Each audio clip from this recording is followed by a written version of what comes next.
This is Ridge Road in Northwest Canton.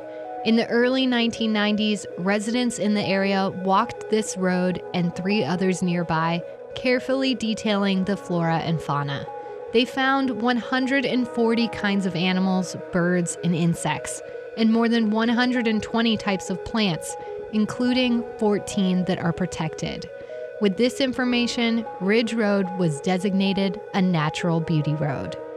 Natural beauty roads were created by a state act in the 1970s to highlight and offer some protections for roadways with extensive native vegetation. But now, residents who live in the area are worried about the road's future.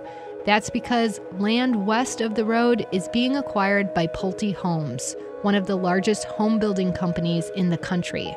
Pulte has hired an engineer to draw up a site plan for a subdivision of up to 36 homes.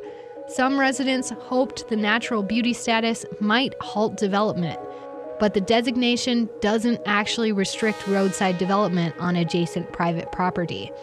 Also, Canton's master plan allows for the building of 1 home per acre in this area. And as you can see, there are already other subdivisions nearby.